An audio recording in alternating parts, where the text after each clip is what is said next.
अब बेटा कुछ इंपॉर्टेंट फॉर्मूले मतलब मैग्निफिकेशन के दूसरे फॉर्मूले लिख लो और कौन से यूज होते हैं।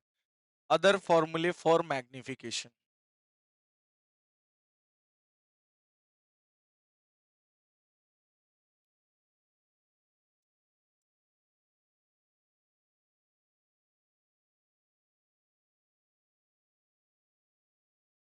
ठीक है, आपने एक मिरर फॉर्मूला पढ़ा था अभी, 1/f = 1/v+1/u वाला।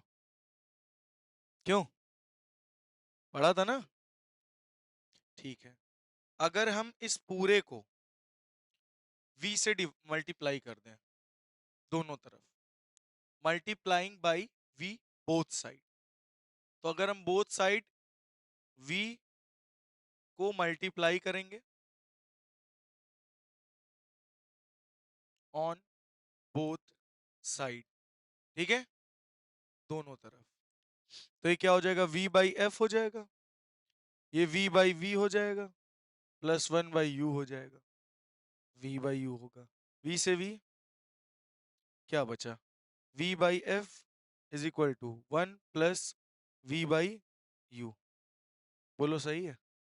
अगर आप यहाँ पे m निकालना चाहो तो कैसे निकालोगे? अगर यहाँ पे m निकालना चाहो यानी मैग्निफिकेशन, तो कैसे निकालोगे बताओ? m क्या होता है, v minus v upon u, है ना, -v/u। अच्छा ये बताओ, +1 है, इधर आके क्या हो जाएगा, उसको उधर ही रखो, 1 प्लस का v/f है, उधर जाके क्या हो जाएगा, माइनस का v/f, और प्लस का v/u है, इधर आके क्या हो जाएगा, माइनस का v/u। अब बताओ क्या ये फॉर्मूला कौन सा लग रहा है, मैग्निफिकेशन का? क्यों? यानी हम इसको क्या लिख सकते हैं, तुम लोग बताओ? यानी m = f-v/f। बोलो सही है नहीं सही? इसको क्या लिखेंगे, -v/u, ठीक है, f1 जा f, v1 जा v, 1 जा v अपॉन f1 जा f, ठीक है, f-v/f। तो एक फॉर्मूला आपके पास ये निकल आया, है ना, जब हमने v से मल्टीप्लाई किया ऑन बोथ साइड। अब यही फॉर्मूला है आपके पास 1/f = 1/v+1/u, और हम दोनों तरफ u से मल्टीप्लाई कर दें तो, u से मल्टीप्लाई कर दें तो बोथ साइड, बोलो, एक और फॉर्मूला आ जाएगा मैग्निफिकेशन का। तो ये क्या हो जाएगा, u/f, ये क्या हो जाएगा, u/v, ये क्या हो जाएगा, u/u, u से u कैंसिल,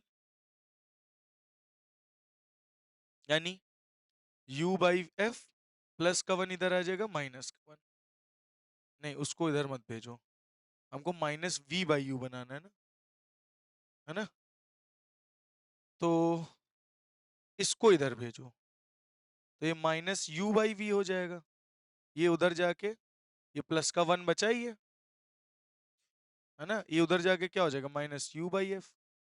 सही है?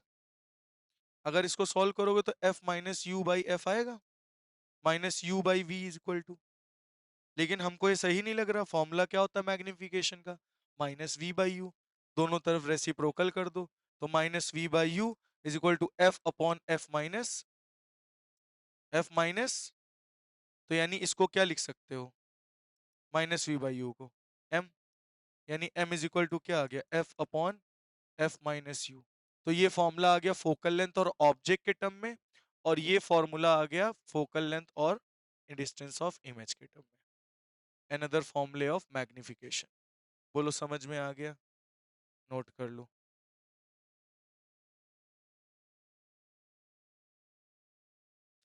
अच्छा बेटा, अगर यहीं पे तुमको मिरर फॉर्मूला दे दे, ठीक है, और कोई उसी से कहे डायरेक्ट कैसे सॉल्व करोगे, अच्छा 1/f = 1/v+1/u, अगर ये फॉर्मूला दे दे तो इसको हम पहले ही सॉल्व कर लेते हैं, आपको बस वैल्यू पुट करनी रहेगी, आप एलसीएम एलसीएम करने की फिर जरूरत ही नहीं। आपको क्या करना है, u plus v upon u v, 1/f। ठीक है, तो f इज इक्वल टू क्या आ जाएगा, u v upon u plus v। That's it. नहीं समझे? फोकल लेंथ अगर कभी भी निकालना हो तो फोकल लेंथ निकालने के लिए क्या करते थे, v रखते थे, u रखते थे, सॉल्व करते थे। वही मैंने पूरा सॉल्व कर दिया। ठीक है, वही मैंने पूरा क्या कर दिया, सॉल्व कर दिया। अब सॉल्व कर दिया उसके बाद फिर रेसिप्रोकल कर दिया, तो 1/f क्या हो जाएगा, f हो जाएगा। तो क्या आ गया, U V upon U plus V. अब तुमको u और v की वैल्यू रखनी, u प्लस v करना है, जोड़ के डिवाइड मार देना है, f निकल आएगा। जैसे कि एग्जांपल अगर तुमको हम दें, तो डिस्टेंस ऑफ ऑब्जेक्ट मान लो तुमको दिया है -2 और डिस्टेंस ऑफ इमेज दिया है -4। फोकल लेंथ निकालना है, -2 इंटू -4 अपॉन -2 -4, यानी 4 टू ज़ा 8 और -6, 2 3 ज़ा 6, 2 4 ज़ा 8, -4/3 फोकल लेंथ खत्म। आया समझ में? मतलब फिर तुमको इस तरह करने की जरूरत नहीं, ये डायरेक्टली कर लो। क्लियर हो गई बात? तो इसको भी नोट कर लीजिए आप लोग। आपका रिफ्लेक्शन पार्ट हो गया खत्म। ठीक है, अब हम लोग रिफ्रैक्शन पार्ट पढ़ेंगे। रिफ्लेक्शन पार्ट हम लोग पढ़ चुके हैं, अब हम लोग को रिफ्रैक्शन पार्ट शुरू करना है। हम्म,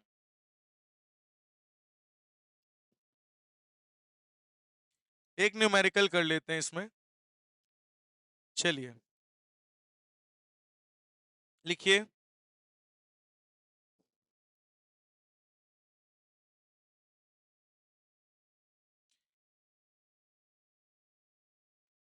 calculate the distance of an object, calculate the distance of an object, calculate the distance of an object of height h from concave mirror, of height h from a concave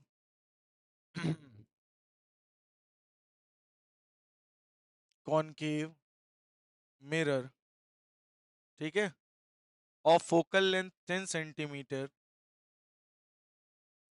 of focal length 10 centimeter, so as to obtain a real image, so as to obtain a real image, so as to obtain a real image of magnification 2, of magnification 2। ये question है, जल्दी से इसको solve करिए। चलो, अच्छा ये बताओ, m is equal to formula क्या पढ़ा है, -v अपॉन यू पढ़ा है कि नहीं पढ़ा। मैग्निफिकेशन 2, कॉनकेव मिरर है, इसका मतलब -2 is equal to -v upon you. Minus से minus cancel, v is equal to कितना आ गया, 2u। क्या ये बात समझ में आई? वो भी फॉर्मूला है, कोई भी लगा सकते हो। चलो हम इस तरह लगा रहे हो, तुम वैसे लगा लो। ठीक है, वो भी बता दे रहे हैं। तो 1/f plus 1/f is equal to 1 plus 1/u, 1/f, f कितना है 10, कॉनकेव मिरर है तो माइनस का होगा। अरे भैया, अभी इससे पहले ही मैंने पढ़ाया था, कॉनकेव मिरर में फोकल लेंथ इधर होती है, नेगेटिव में होती है। ठीक है, 1/v, v कितना है बेटा 2u, प्लस 1/u। आप अब निकाल लो u यहां से। ठीक है, u यहां से निकाल लो। और एक फॉर्मूला आपका और है जो एक और लगा सकते हो। कौन सा मैग्निफिकेशन का फॉर्मूला है, m is equal to f upon f minus U, और u हमको निकालना है ना। f पता है, m पता है, तो m कितना है -2, f कितना है -10, u f कितना है -10 माइनस यू। ये इधर जाके क्या हो जाएगा, ये हो जाएगा -20 प्लस का 20 प्लस का 2u इज इक्वल टू -10। तो 2u इज इक्वल टू -20 -10 -30। तो u is equal two by two यानी कितना आ गया -15। समझ में आ गई बात या नहीं? सेंटीमीटर। खत्म। चलो, पता नहीं, हमें नहीं पता कहाँ रहते हैं। अभी पूछेंगे फोन करके, सर घर कहाँ है।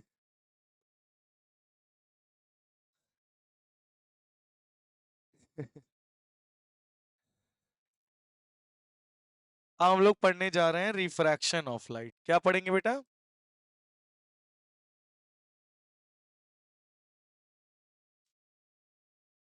सुनो, रिफ्रैक्शन ऑफ लाइट में क्या होता है? पहले रिफ्लेक्शन याद है आपको? पहले ये बताओ। रिफ्लेक्शन में लाइट रे आती थी और टकरा के बाउंस बैक होके चली जाती थी, तो ये रिफ्लेक्शन होता था।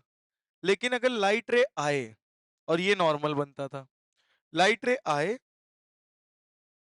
और टकराए, और टकराने के बाद अंदर से बाहर निकल जाए, मतलब यहां से होते हुए ये ऐसे चली जाए और अपना पाथ चेंज कर दे, मतलब आर पार हो जाएगा लाइट। अगर लाइट आर पार हो जा रही, इसका मतलब रिफ्रैक्शन हुआ। क्या हुआ? रिफ्रैक्शन। बात समझ में आई या नहीं आई? रिफ्लेक्शन का मतलब लाइट रे आके बाउंस बैक होके चली जा रही है, इसका मतलब रिफ्लेक्शन है। और आके टकरा के वापस ना जाए, वह अंदर से निकल जा रही है, तो उसको क्या बोलोगे? रिफ्रैक्शन। तो ये रिफ्लेक्शन हो रहा है, ये रिफ्रैक्शन हो रहा है। हाँ तो भैया, अच्छा ये बताओ, तुम ग्लासेस यूज करते हो? ये जैसे ग्लासेस स्पेक्टिकल्स यूज कर रही हैं, या तुम सन गॉगल्स वाले यूज करते हो, तो उसमें रिफ्लेक्शन रिफ्रैक्शन दोनों तो होता है। कुछ लाइट रे टकरा के चली जाती हैं, कुछ लाइट रे आपके आंखों में जाती हैं अंदर, तभी तो आपको चीजें दिखती हैं। लेकिन थोड़ी सी धुंधली और हल्की सी डिम क्यों? क्योंकि वो आधी सी लाइट रे को तो रिफ्लेक्ट कर देता है, थोड़ी लाइट रे अंदर। भाई वो केवल फोकस एडजस्ट करता है, स्पेक्टिकल्स की बात मैं नहीं कर रहा हूँ। मैं गॉगल्स की बात कर रहा हूँ, जो काले वाले गॉगल पहनते हो, ब्राउन गॉगल्स पहनते हो, उनमें तुम्हें जितना अभी क्लियर दिख रहा है, उनको पहनने के बाद भी उतना क्लियर दिखता है। तो वही तो लाइट को ज्यादातर रोक देता है, कुछ ही लाइट अंदर आ पाती, इसीलिए आपको काला काला एकदम, या मौसम चेंज लगता है, फिल्टर लग जाता है ना आंखों के सामने।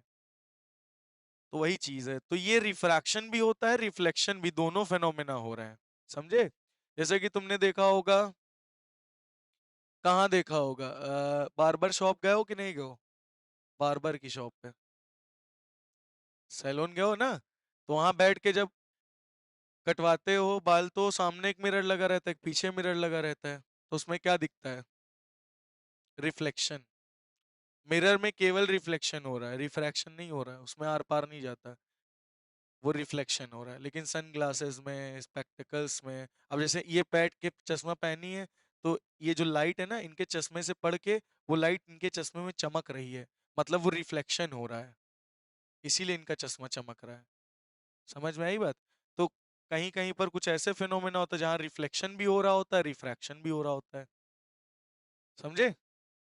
और इसी फिनोमेना का यूज करके हम लोग इल्यूजन क्रिएट करते हैं। नहीं समझे? अच्छा सुनो, हम एक कितना बड़ा सा बॉक्स ले लें, ठीक?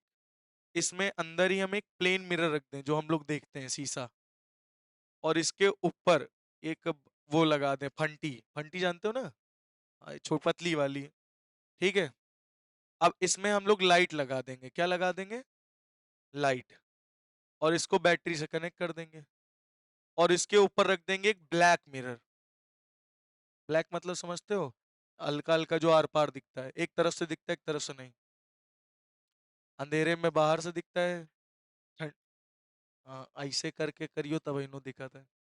ठीक है? बात समझ में आई कि नहीं? ठीक है? तो इसको जब रख दोगे, तो और लाइट जैसे ही ऑन करोगे, पता है क्या होगा? एक पतला सा डिब्बे में क्या होगा? इल्यूजन, यानी रिफ्लेक्शन, इनफाइनाइट इमेजेस बनेंगी। तुम्हें ऐसा लगेगा कि गड्ढा हो गया गहरा, ऐसा लगेगा एकदम अंदर गड्ढा हो गया। यार रखा हुआ है, बना बनाया। अभी पिछली बार अनन्या लोगों को बनवाया था ना, क्लास 12 11th में इन लोगों को दिखाए तो थे इनको। देखा था कि नहीं देखा था? वो जो बॉक्स टाइप का था जिसमें ब्लू लाइट जलाए थे तो एकदम अंदर गहरा गड्ढा तक। इधर ही कहीं रखा होगा, याद नहीं है। ठीक है, हाँ कल दिखा देंगे। उसमें सेल भी लगेगा ना। तो तो रिफ्रैक्शन क्या होता है मैं फिर से एक बार बता देता हूँ। तो रिफ्लेक्शन तो समझ में आ गया होगा, क्यों बेटा? अब रिफ्रैक्शन क्या होता है? लाइट रे आई, तो जो लाइट रे आती है आपको पता है उसको क्या बोलते हैं? Incident ray. जिस पॉइंट पे टकरा गई, पॉइंट पे क्या हो गई है? टकरा गई। ये क्या आई? नॉर्मल। ठीक है, ये है रेयरर मीडियम। रेयरर का मतलब समझते हो आप लोग? जिसकी डेंसिटी कंपैरिजन करने पर कम निकलती है वो रेयरर होता है, और जिसकी डेंसिटी कंपैरिजन करने पे ज्यादा निकलती है वो डेंसर होता है। जैसे हवा और पानी में कौन रेयरर कौन डेंसर? हवा रेयरर है, पानी डेंसर है। पानी और शहद में कौन रेयरर और कौन डेंसर? पानी रेयरर हो गया, शहद डेंसर हो गया। शहद और मरकरी में कौन रेयरर है कौन डेंसर है? अब हनी, शहद रेयरर मीडियम और मरकरी डेंसर, क्योंकि वो ज्यादा डेंसिटी है।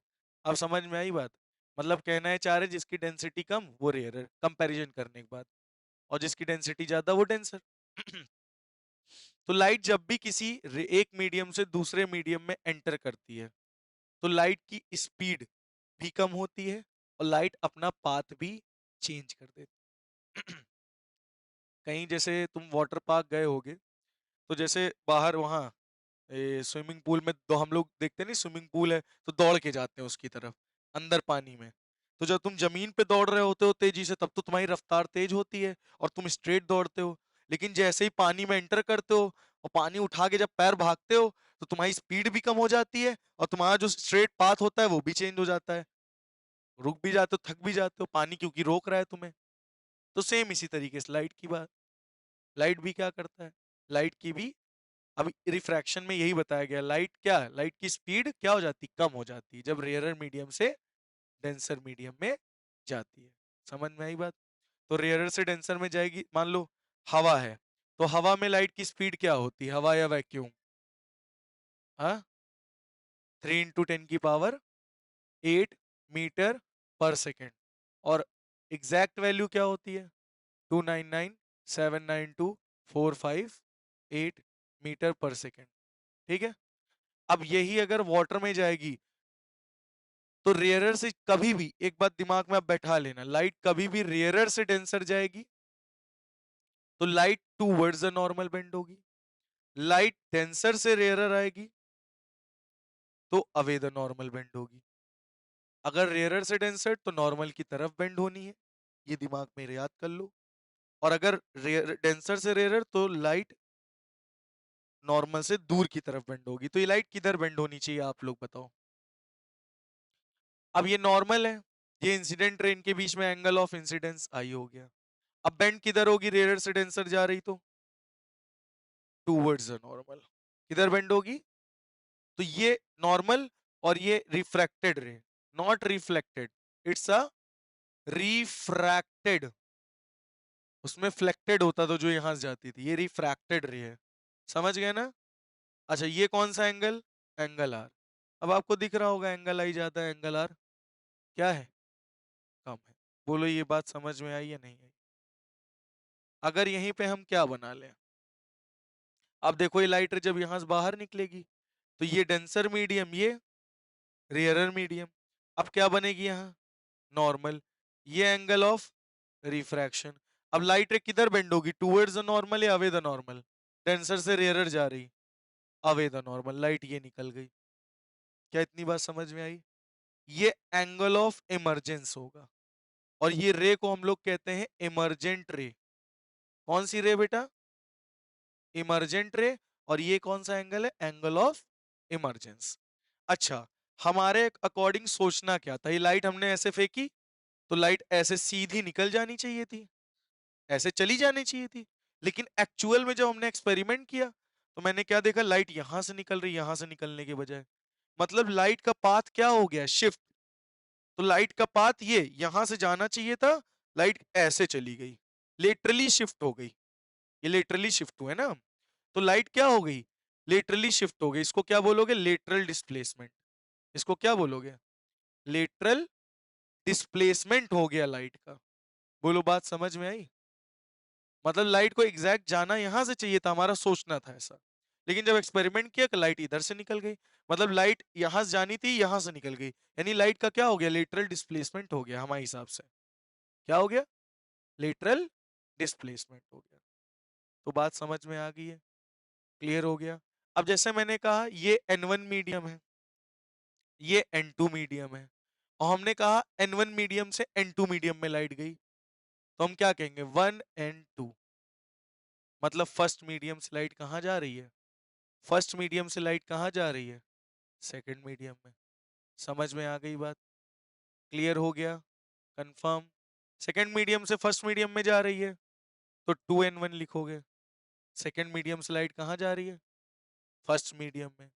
तुम्हारे ऊपर है, तुम इसको समझ लो सेकंड मीडियम से फर्स्ट मीडियम में जा रही है, इसको समझ लो फर्स्ट मीडियम से सेकंड। वो तुम्हारे ऊपर है, तुमको क्या समझना है। ठीक है, क्लियर हो गया इतना, बना लो जल्दी से इसको भी।